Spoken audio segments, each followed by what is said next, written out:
মই ধানুৱা গাঁও পঞ্চায়তৰ সভানেত্ৰীৰ হাজবেণ্ড হওঁ। যোৱা ৰাতিও অনুমান 10:30মান বজাত তাৰ আগত আমি ভাত খাই আমি টোপনি আহিছিলোঁ। কিছুমান মানুহ গৈ মোক ক'লে প্ৰেচিডেণ্ট সাহেব আমি কালাপানীৰ পৰা আহিছোঁ, আপোনাৰ লগত বিশেষ কিবা কাম আছে, আপুনি অলপ বাহিৰত আহক। কোৱা মতে আমাৰ মিছেছে ক'লে ইমান দিগদাৰী কিয় দি আছে, ৰাতি ইমান হৈছে, উঠিব নালাগে। মই ক'লোঁ বোলে নহয়, পুলিচৰ মানুহ আহিছেতো উঠিবই লাগিব, কিবা কামত আহিছে। সেইকাৰণে আমি উঠিলোঁ। উঠি আমি গ্ৰিল আৰু দৰ্জাখিনি খুলি দিয়াৰ লগে লগে সিহঁতে ঘৰত জোৰপূৰ্বক সোমাই গ'ল। সোমাই মোক আটক কৰিলে। আটক কৰি মোৰ পৰা 10 লাখ টকা সিহঁতে দাবী কৰিলে আৰু ক'লে মোৰ 5-6 বছৰীয়া এটা ল'ৰা আছে, ল'ৰাটাৰ নাম মাহবুব হাছান, সিহঁতক ক'ত আছে তাক ওলাই দিয়ে, নহ'লে তাক মাৰি পেলাম। এনেকুৱা কথা কোৱাৰ লগে লগে মোৰ মিছেছে আৰু মোৰ ছোৱালীয়ে চিঞৰ বাখৰ কৰি উঠিছে। গাঁৱৰ মানুহক কৈছে বোলে তোমালোকে আমালোকক বচাওক, আমাৰ ঘৰত কিবা কি হৈছে, ডকাইত আহিছে এনেকুৱা কোৱাত ওচৰে পাজৰে মানুহ গোটেইখিনি দৌৰি আহিল। দৌৰি অহাৰ লগে লগে সিহঁতে মোক এৰি দি সিহঁতে গাড়ী লৈ পলাই গ'ল। এজনা গাঁৱৰ মানুহে সিহঁতক আটক কৰিবলৈ সক্ষম হৈছে।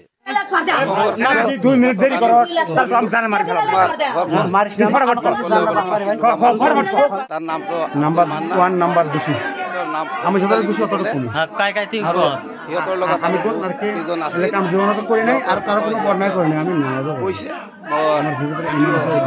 মোবাইলৰ মধ্যেও ভিডিঅ' কল কৰা আছে, কোনে আছে।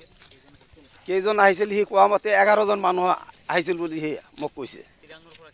চিৰাঙৰ পৰা 5জন আহিছে আৰু লোকেলৰ পৰা 6জন আছে বুলি সি মোক কৈছে। গাড়ী লৈ আহিছিল। আৰক্ষীৰ ড্ৰেছত আমি তাক পাইছোঁ। কালাপানী আৰক্ষীৰ কথা কৈছিল সিহঁতে।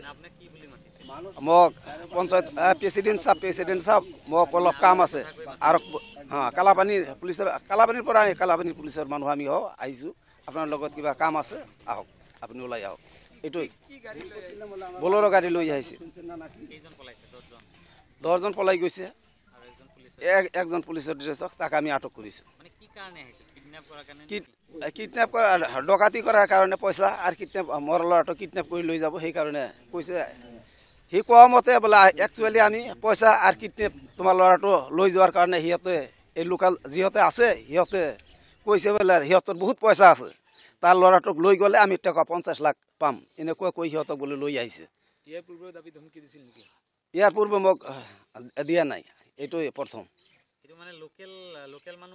লোকেল মানুহ আছে, এই গ্ৰুপত লোকেল মানুহ আছে। এই সন্দৰ্ভত আমি এজাহাৰ দাখিল কৰিম। আমি বিচাৰিছোঁ আমি এজাহাৰ দাখিল কৰিম, ইয়াত সঠিক বিচাৰটো হ'ব লাগে। আমি অসম চৰকাৰক আৰু কৈছোঁ, এনেকুৱা চুৰি ডাকাতি হৈ থাকিলে, কিডনেপিং হৈ থাকিলে দেশখন নষ্ট হৈ যাব, আমি অশান্তিত থাকিম। চৰকাৰক আমি কম ইয়াৰ উপযুক্ত বিহিত ব্যৱস্থা যেন চৰকাৰে আমাৰ এইটো লয়, এইটো আমি চৰকাৰক দাবী জনাম। আজি আমি পাব্লিক নহ'লেতো আমি কিডনেপো হৈ গ'ল, মোৰ ল'ৰাটোক মোকো মাৰি থৈ গ'ল হয় সিহঁতে।